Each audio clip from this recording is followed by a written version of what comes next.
बढ़ रहा आगे, दिवाली से पहले देश की राजधानी दिल्ली में हुए ब्लास्ट से पुलिस और अन्य जांच एजेंसियां एक्टिव हो गई हैं। रोहिणी जिले के प्रशांत विहार इलाके में स्थित सीआरपीएफ स्कूल के पास आज धमाका हुआ। इसके बाद बम निरोधक दस्ता और पुलिस की एक फॉरेंसिक टीम विस्फोटक वाले जगह पर पहुंची। विस्फोटक होने के कारण का पता लगाने के लिए पुलिस ने बताया कि इस धमाके में स्कूल की दीवार, पास की दुकानें और एक कार को नुकसान पहुंचा है। देखिए ये धमाका कितना जोरदार था। आपको इस धमाके से जुड़ी 10 बातें भी बताएंगे, लेकिन इससे पहले जरा देखिए सीसीटीवी तस्वीर वहां से जो आई है। एक दीवार आपको दिख रही होगी, वहां धमाका होता है और धमाका इतना जोरदार कि वहां लगे सीसीटीवी कैमरा जो था वो भी हिल गया। तो जोरदार धमाका। अब कौन इसके पीछे रहा, इसके लिए अब आगे जांच एजेंसियां जो है वो जांच कर रही हैं।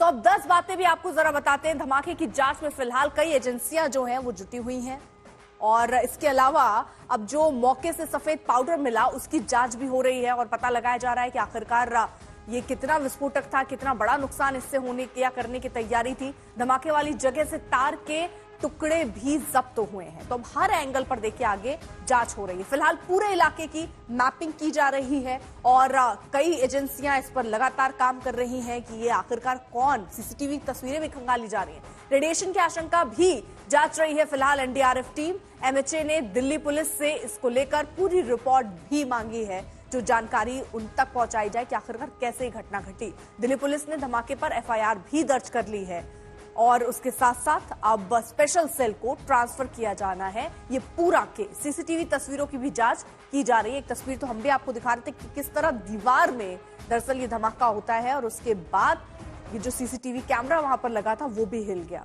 ये 6 तस्वीरें भी हम आपको दिखा दें।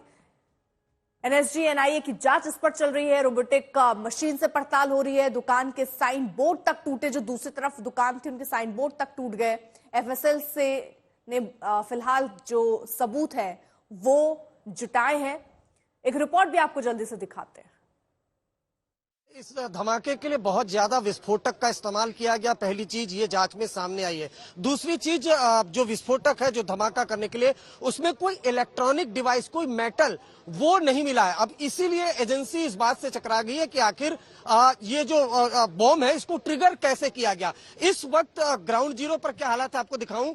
जो एनएसजी की टीम है वो उस साइट पर जहां पर यह धमाका हुआ, ये देखिए सामने की तरफ सीआरपीएफ स्कूल की वॉल है और यहीं पर धमाका हुआ। इसलिए एनएसजी की टीम, ये वो एनएसजी की टीम है जो एक्सप्लोसिव एक्सपर्ट मानी जाती है। पहले एक टीम आई थी जिसने काफी यहां से एविडेंस कलेक्ट किए, सैंपल कलेक्ट किए। उसके बाद जो एनएसजी का कमांडो है खुद दीवार पर चढ़ा हुआ है। तो दरअसल उस पूरे एरिया को कॉर्डन ऑफ किया गया और उसके बाद वहां से तमाम जो एविडेंस है वो एक के बाद एक कलेक्ट किए गए हैं, सैंपल कलेक्ट किए गए हैं और ये सैंपल फॉरेंसिक एग्जामिनेशन के लिए भेजे जाएंगे। तो फिलहाल यहाँ पर अगर बात की जाए तो अगर आप देखिए यहाँ पर तो एनएसजी की टीम यहाँ पर फिलहाल मौजूद है। उसके अलावा एनआईए की टीम यहाँ पर आई थी। उसके अलावा दिल्ली पुलिस स्पेशल सेल के अधिकारी आए थे और इतना विस्फोटक का इसमें इस्तेमाल किया गया था कि आवाज तकरीबन 1.5 से 2 किलोमीटर दूर तक लोगों ने सुनी और इंटेंसिटी इतनी थी कि देखिए वॉल अगर आप देखिए तो वहां पर धमाका हुआ था।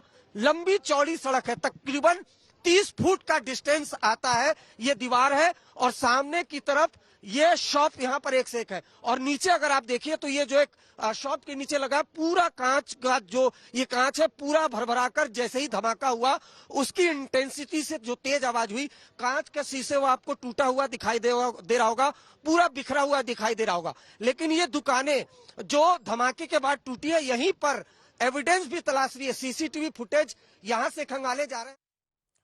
सूत्रों के मुताबिक दिल्ली पुलिस ने बताया है कि त्योहारों पर दिल्ली में बड़ी आतंकी साजिश के खुफिया इनपुट्स मिले, जिसके बाद सभी डिस्ट्रिक्ट को अलर्ट पर किया गया। अलर्ट के हिसाब से सभी जगह फोर्स लगाई गई। धमाके के बाद उस जगह पर सफेद पाउडर बिखरा मिला, जिसका सैंपल एफएसएल और एनएसजी की टीम ने कलेक्ट किया है। जिस तरह से सुबह धमाका हुआ उससे आशंका जताई जा रही है कि धमाका करने वाले इसे ट्रेलर की तरह ले रहे हैं।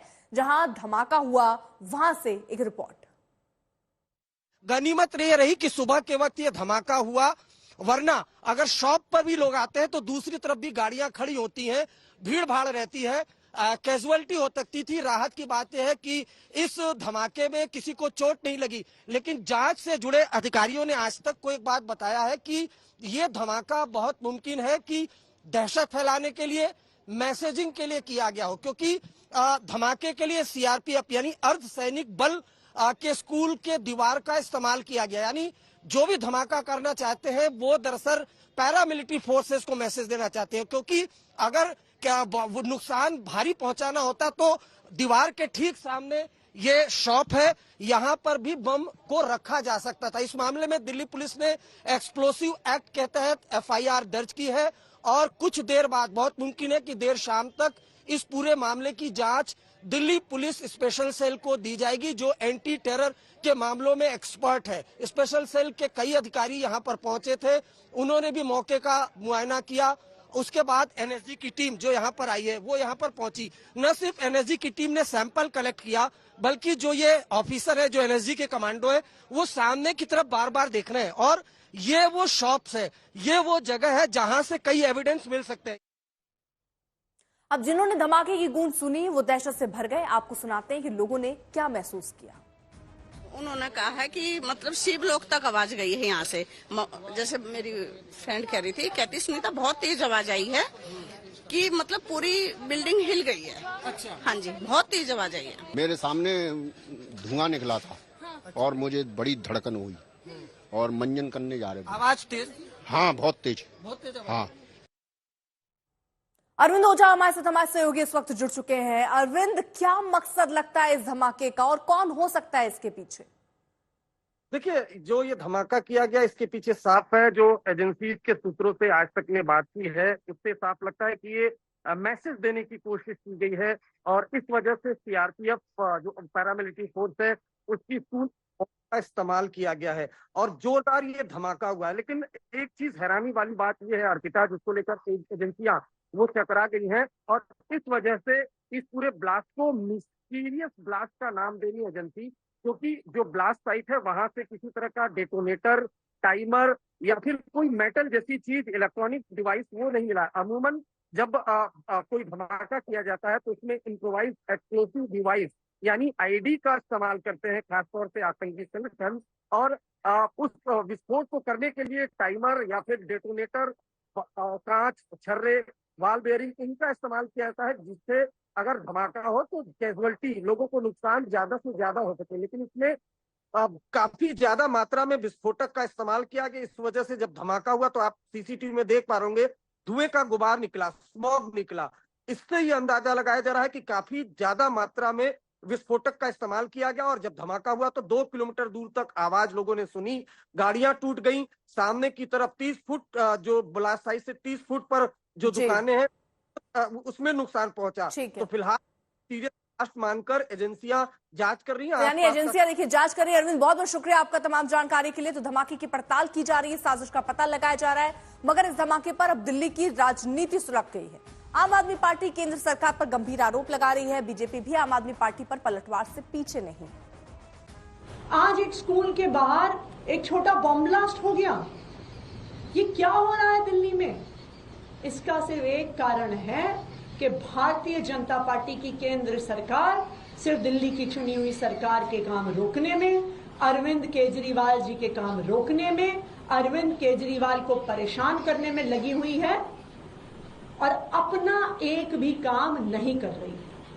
मैं भारतीय जनता पार्टी की केंद्र सरकार से दिल्ली वालों की तरफ से अपील करना चाहूंगी कि आप दिल्ली वालों के साथ राजनीति करना छोड़ दीजिए। यहीं पर मौजूद हूँ, मेरे असेंबली क्षेत्र में ये जगह आती है। ब्लास्ट की आवाज़ बहुत तेज है, लेकिन ये खुशी की बात है, एक तसल्ली की बात है कि कोई व्यक्ति आहत नहीं हुआ है और जबकि उससे कोई 12-14 मीटर की दूरी पर पूरी शॉप है जहाँ पर लोग पूरी सुबह का नाश्ता कर रहे थे। आसपास के शीशे टूटे, गाड़ियों के शीशे टूटे, लेकिन राहत की बात यह कि कोई व्यक्ति जो है इसमें आहत नहीं हुआ है। इस पूरे मामले की जांच हो रही है और बड़ी तेज़ी से सभी जांच एजेंसी यहाँ मौके पर आई हुई हैं और वो अपना काम कर रही हैं। मैं आम आदमी पार्टी के लोगों से कहूँगा कि वो हर चीज़ पर राजनीति करने की कोशिश ना करें। संवेदनशील मुद्दों पर भी अगर राजनीतिक रोटियां सेकने की कोशिश करेंगे तो लोग आपकी इस गंदी राजनीति को समझ चुके हैं।